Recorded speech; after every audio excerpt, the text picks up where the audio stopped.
everybody. Crafting Journey here, that Journey chick on Instagram. Welcome to the show. Hey, today is National Goof Off Day. Let's write that in our planner. We got the planner out. Happy planner. Yes. Hey, don't forget to hit the like button on your way in or out of the show today. He's really upset. Winter has returned. Oh my gosh. You know, last week I made the like button fold clothes, fold all the winter clothes, put them away. Today I had to make him get some out for me. I'm like, could you go get that sweatshirt? And he's like, oh no. I know, poor thing. Anyway, poor like button. Anyway. So today is National Goof Off Day. You better not be goofing off. Anyway, goof off day.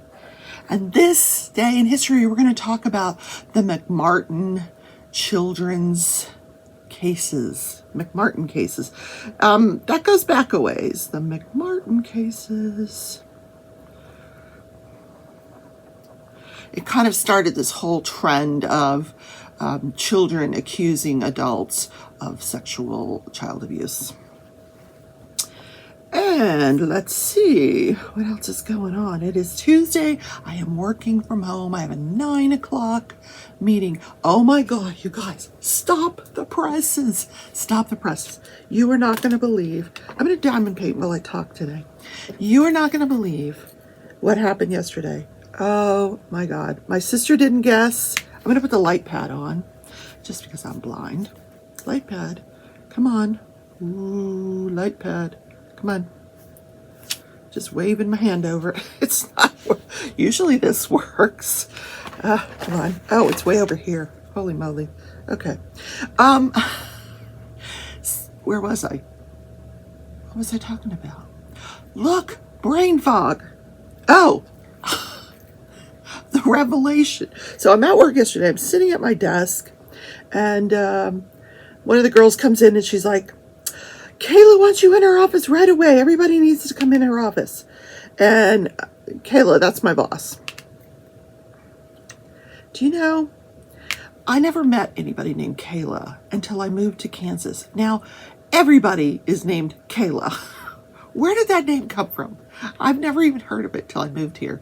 I went through, 58 years of my life without hearing the word Kayla. And I digress. So we go into her office. So I'm kind of like the last one in, because I had to, I always have to shut my computer screen off because the girls will report me if I leave my computer screen open. So I go in the office and I'm like, there better be cake involved in this meeting. If we're all gathered here, there better be cake. So I don't know if they thought that was humorous.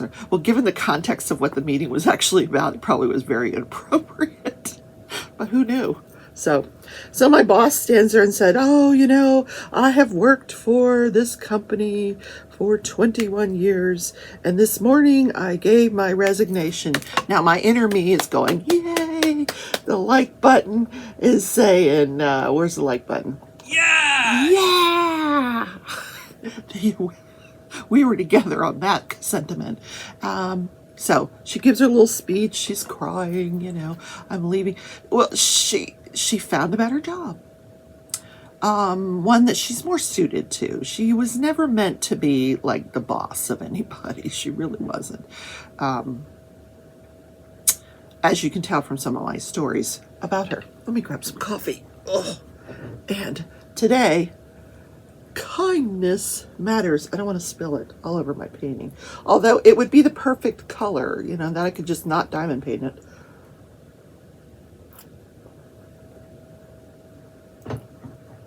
Anywho. So, we're all like, oh, I'm sorry to see you go. That whole thing.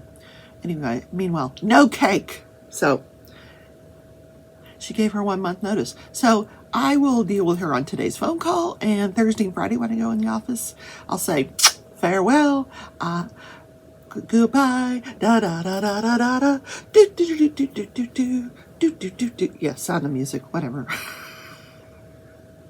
Or was that the Munchkins? I don't know. Yeah. Okay. Next subject. Am I relishing in this too much? Perhaps. Like, Rebecca, you're having way too much fun with the bad news. Yeah.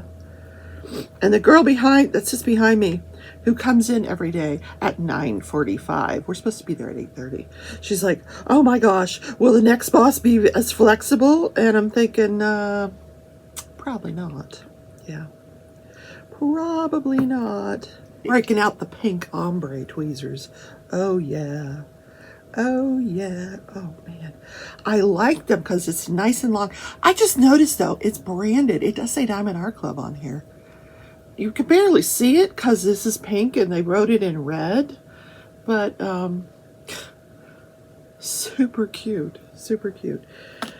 Okay, so we wrote in our planner. Nothing going on today. I have a 9 a.m. phone meeting.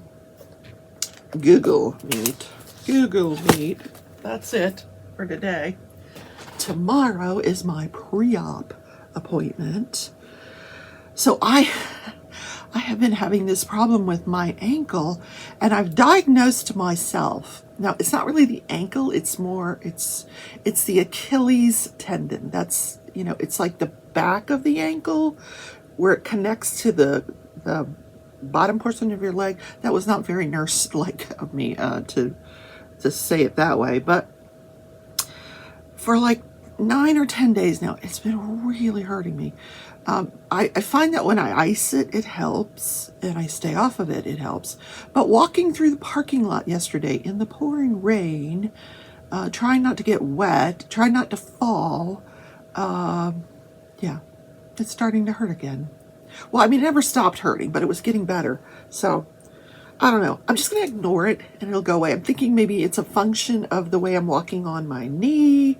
I don't know. It's just all going to fix itself after I have this surgery. Everything's going to fix itself. I'm going to wake up. I'm going to be 60 pounds lighter. My knees will be better. The house will be clean.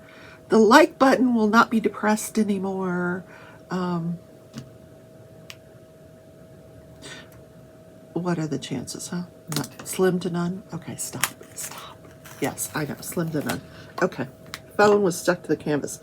Let's talk about yesterday. Oh, again, my nose is itching. Stop talking about me, man. Okay. I'm a little paranoid there. Okay, we're going to go to yesterday's countdown. Let's see where we are in the countdown for Season 2 of Bridgerton. We have 2 days, 15 hours, 41 minutes, and 25 seconds. 20 seconds, 19, 18. Are you excited? I'm excited. I'm so excited.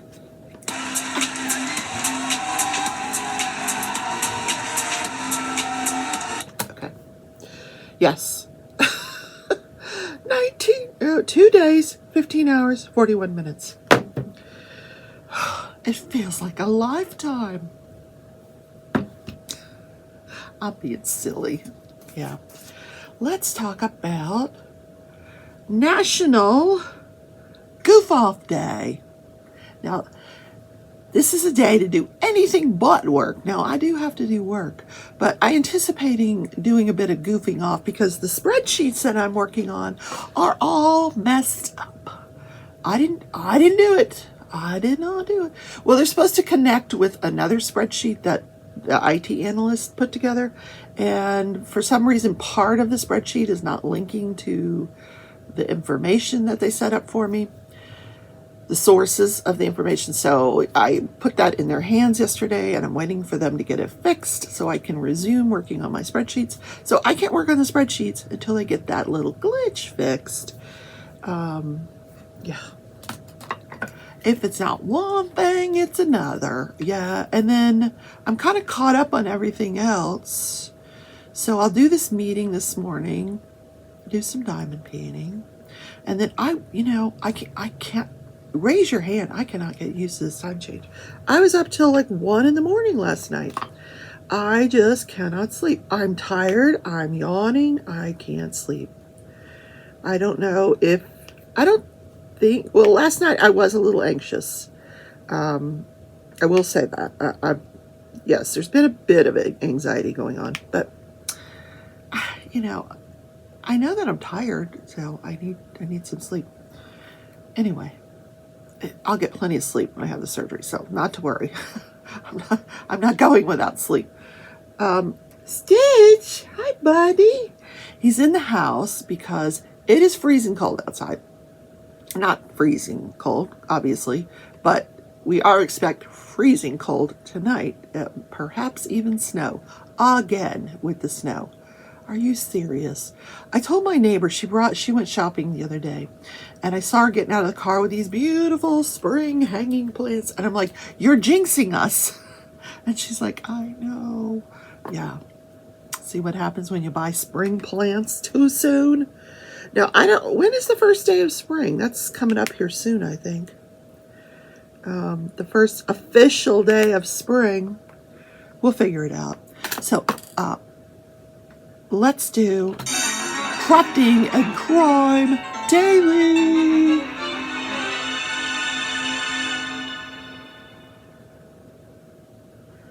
Yes, the trial of Billy Ray Turner for the murder of Lorenzen Wright. It went to the jury yesterday. Now, I listened to the closing arguments. Very well put together by the prosecution, not so much by the defense. The defense was all over the place. And I mean, he basically, his sole argument was that, their star witness, the Jimmy Wright, or no, I don't know what his name is, Jimmy Wilson, I don't know, Jimmy something, not credible. And I agreed that he was not credible. But here's what I believe. I believe the stuff he was saying about Billy Ray Turner being involved. What I don't believe about Jimmy's testimony is that he wasn't involved in the actual murder. I think he was involved in the actual murder. We know he was involved in the planning. We know he was involved in the cover-up afterwards, but he's saying, nope, I didn't pull the trigger. And he may not have. I don't know.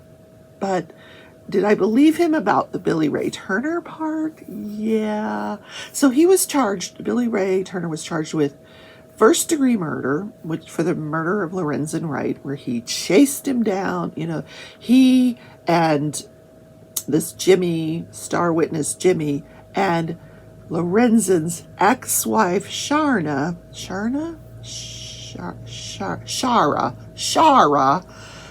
planned to kill him because she thought he had a hit out on her. Now, she must be some kind of talker because she talked these two men into helping her. Jimmy, her cousin, and Billy Ray, the lawn guy. So where do you go to hire a murderer? This was what the prosecution's argument was. You don't go to the Home Depot. You go and hire the lawn guy. Okay. Hey, I got a job for you. Although there was never any mention of what did he gain from this? Like he admits to sleeping with her one time. What did he get? We know Jimmy got marijuana, money, guns to sell. What did the lawn guy get out of all of this except a prison sentence? I will tell you about that. So after the arguments, it goes to the jury. The jury deliberates for 3.5 hours. So I leave work at 4 o'clock. I usually leave between 4 and 4:30, unless I've got something going on, like spreadsheets to work on for an event that would keep me there late into the evening. So I would, so I get in my car, I'm driving home, and I see in the chat that there is a verdict, and they're waiting for the judge to say when he's going to read the verdict. So I'm about halfway home thinking, well, I can make it home before the verdict's read and then bring it to you live. So I get about halfway home and there's the judge and he reads the verdict. So I do apologize. I wasn't able to bring it to you live, but no surprises. He was convicted on all the counts. Now, I was going through the counts. First degree murder. He was charged with conspiracy to commit the murder, and then he was charged with attempted murder, where he and this Jimmy fellow drove to Atlanta to attempt to murder Lorenzen in his condo.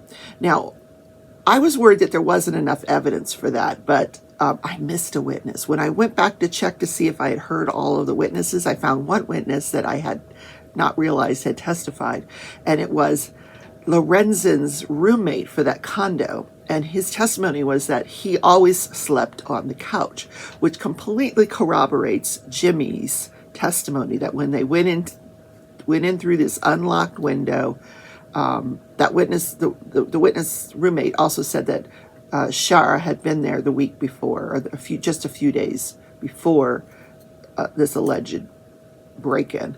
So they come in the window, they see this man sleeping on the couch. So that gives that whole story some credibility. So I was worried that they would not be able to convict him of the attempted murder of Lorenzen by going into his condo, but because of that testimony, it did collaborate. You know what I mean? Jimmy's testimony that they went in with guns drawn, and saw the guy on the couch and retreated. I said, not today, Satan. So the jury comes back after 3.5 hours, and he is found guilty on all 3 counts.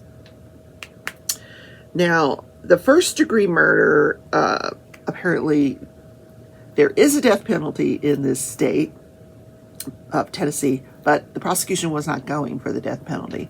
So the judge was able to sentence him right away on the first degree murder. Now, on the other 2 counts, they had to come up with a sentencing date. But I don't think it really matters, because on the first degree murder, he got life in prison with the possibility of early release.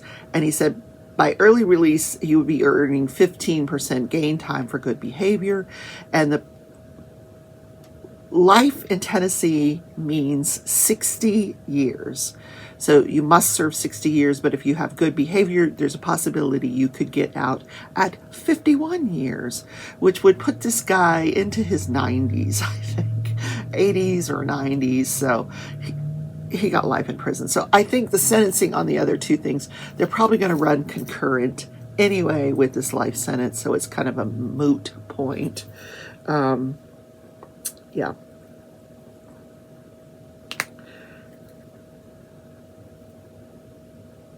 And you could see that Lorenzen Wright's mother was, I'm not going to say she was happy with the verdict, but you could see that she agreed with the verdict. She was, nodding her head, when the judge was making his speech, and she was nodding in agreement. And I mean, she held it together, and he thanked everybody. He said, he thanked her for being so patient. She waited 12 years for this verdict. This murder was 12 years ago. So that is that murder case finished, done with. On the community post, you guys were 100% guilty. 100%. Everybody that voted. So you were convinced beyond a reasonable doubt, as was I.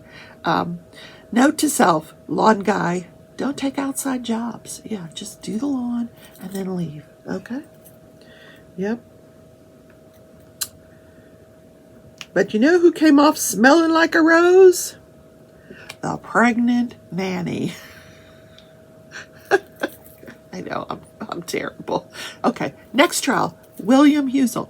Dr. William Husel. We have sat now through 40 witnesses, 40 prosecution witnesses. Dear God. So yesterday, 2 more family members. And the one family member, she was feisty. Oh my goodness. She was giving it back to the defense attorney on cross-examination.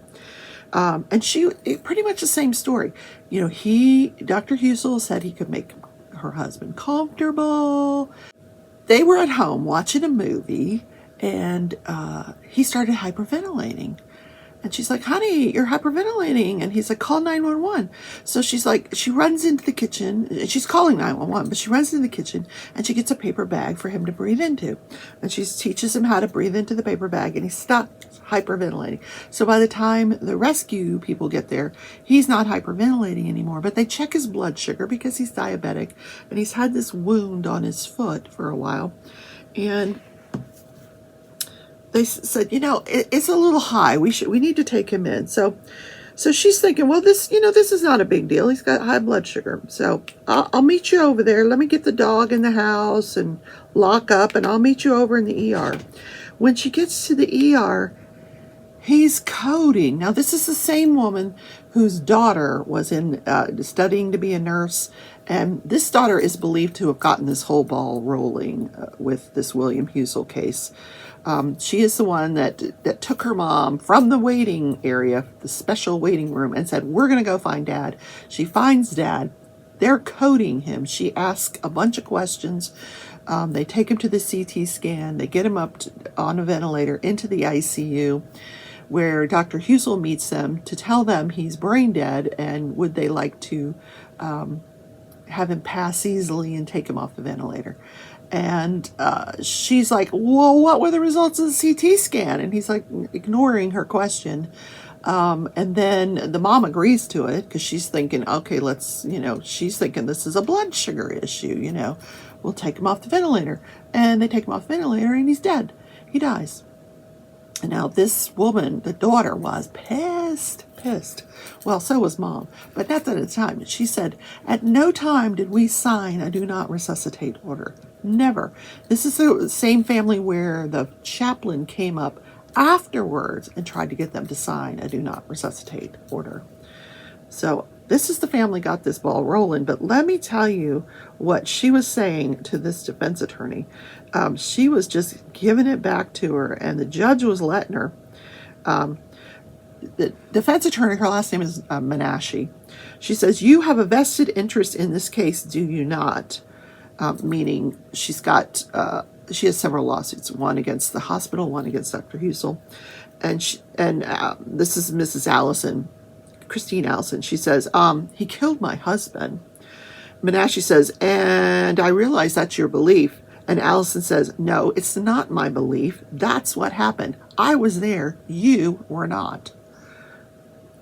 And I'm like, ooh, you go, girl. So Menashe went on to question her about the lawsuits and everything and about talking to the media multiple times. She says, I will tell anyone who wants to listen, Allison said. That hospital needs to be shut down and that man needs to go to prison. And the judge didn't stop her from saying all that. I'm like, ooh, move for mistrial. Oh my God. Oh, wow. So the jury got to hear that feisty testimony. So there was another family member, same story. We're going to let your loved one pass easily. And they took him off the ventilator and he died. So then we get the expert witness, a doctor out of Tampa General Hospital. He is board certified in critical care and anesthesiology. I need more coffee. Kindness matters. And he is a very intellectual guy. Now he's trying to teach the jury, and I'm like, my eyes were glazing over listening to him. But I always listen to trials while I'm working, and my coworker behind me, she's also a nurse, and I had told her about this trial going on. And at one point, I was like coming out of my chair. I was like, what? So the prosecution tries to get him to, they're talking about his reports.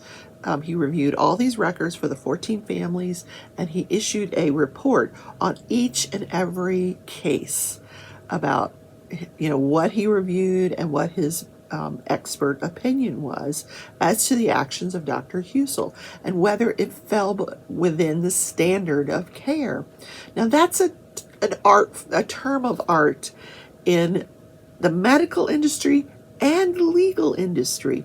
And in the medical industry, you have to practice within the standard of care. Like, what would another doctor in the same community do? You know, and no doctor in this community would do what he had done. So he was practicing below the standard of care. So when this prosecution brought up standard of care, objection, sidebar, sidebar. So they go sidebar, and for a long time, and I'm like, oh no, this judge is not going to let him testify to standard of care? What? Yeah, hold on.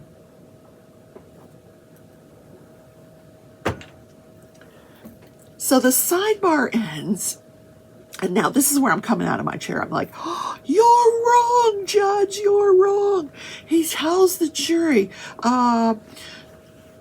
I need you to understand that standard of care is a legal term in a medical negligence case, and it doesn't have any place in a criminal trial. Okay. And I'm thinking, what? No, that's how you practice medicine. You have to practice within the standard of care. You can't just go do whatever you want. There are standards, things you do, things you don't do. So, but the prosecution got around it very artfully. So she said, how did she put it? She said, instead of asking him for the standard of care, she said, so what would have been the appropriate care? And I'm like, good for you, honey. You worked your way around it. But that judge was, I'm like, appeal. You are wrong. But prosecution can't appeal. So anyway, she got around it. So this guy's testifying, and so boring. Oh my God. But what he did was he educated the jury on what brain death was, because a lot of these 14 patients, Dr. Husel had said they're brain dead. He says, you have to, when you get a patient like this, when he's almost every patient in the ICU is there because one or the other of their organs is failing. Either their lungs, their heart, their kidneys, their brain, something is failing because of whatever the underlying disease process was, or some action that happened, some trauma. They're there because something is failing. So what you have to do is you have to give that person time to talk to you. And she's like, what do you mean by that, doctor? So and I love when doctors do this. They turn away from it. They don't answer the prosecutor. They talk to the jury. So he was talking to the jury, and he was explaining to them that you have to give this person time, because every organ, after it's been through whatever they've gone through, whether it's a drug overdose or whatever it is, high blood sugar, whatever this trauma is or injury is, you have to give that patient time to talk to you. And what he means by that is each of those injuries will involve swelling, and you have to give that swelling a chance to go down. It's either going to go down or it's not. We know that, we probably associate that more with a brain injury. We know that when the brain is injured, there's swelling involved. Now, sometimes that swelling will go away, and then we know that the patient recovers and they're not brain dead. Or the swelling around the kidney will go away and their function will return. But you can't make that determination until you let a little bit of time pass. Anywhere from 72 to 96 hours was his testimony. He says at that point, the patient's going to start talking to you. Their body's going to let you know that, they are either recovering or they're not recovering. And in order to declare someone brain dead, you have to put them through a nuclear scan to see if there's any brain activity. You can't just say, hey, they're brain dead, I declare. No, you cannot do that. There's tests for that. So I believe that his testimony is not complete, that they will put him back on the witness stand today. I don't believe that Jose Baez has had his chance at him. And I don't know if it's going to be Jose or if it's going to be Miss Menashe. I hope it's Miss Menashe. She's the better of the two lawyers, to be honest with you, when it comes to medical cross-examinations. She's really good and very feisty. She was just going at it with that family member, I tell you. Which is, that's dangerous when you do that in front of a jury because, these are the family members and you're attacking them. It's a fine line that you're drawing there. This woman lost her husband and you're kind of attacking her like she did something wrong because she's suing the hospital. Yeah. In any case, that is where we stand with the Husel trial. It's expected to go on probably another week or so. I think this might be the prosecution's last witness. And in which case we'll have to hear the argument of the defense for a motion for directed verdict, which that's not going to happen. There's plenty of evidence that could support a conviction on all 14 counts for this doctor, that the jury could find beyond a reasonable doubt that he committed the murder of these 14 patients. So he's not going to get past a directed verdict. Then we have to find out if the defendant's going to take the stand, if they're going to put on their own expert witness. Are they going to find somebody in this country, some doctor, that's going to say that what he did was appropriate? I think not. I don't think there's one out there. Usually in a medical case like this, you can find a doctor that will say anything. Depending on what you're paying them, they'll say anything. But I don't think they're going to say that this was appropriate under any circumstances. It just wasn't, no. So, Ditch, buddy, he's over there behind the camera sleeping. So I don't want to wake him up. Anyway, let's talk about this day in history. We're going to talk about the McMartin preschool. I don't know if you guys recall this, but this little boy comes home and he tells his mother that he was abused by one of the daycare workers at this school. And she's like, oh, really? So they go to the police and the police start investigating. And what they do is they send out a letter to everyone who ever went to that preschool, kind of a survey with all these questions on it about, what their child may have gone through at this preschool. Now, this is a preschool in Manhattan Beach, California. They were eventually indicted by the Los Angeles grand jury for 18 counts of child abuse. Among the people charged were Peggy McMartin Bucky, the head of the school, and her son, Ray Bucky. 7 years and millions of dollars later, the case against the teachers came to a close with no reputable evidence of wrongdoing and no convictions. So this debacle began on August 12, 1983, when Judy Johnson reported to police that her 2.5-year-old, 2.5-year-old, had been molested at the preschool. The first major blunder occurred less than a month into the investigation. So the police department sends out this form letter to more than 200 families, alerting them that there's an investigation on the allegations of child molestation and naming Ray Bucky as a suspect. What? So this set off a wave of hysteria. They're like, oh my God, was it my kid? So the whole community is like panicking. Oh, they're taking their kids out of preschool everywhere.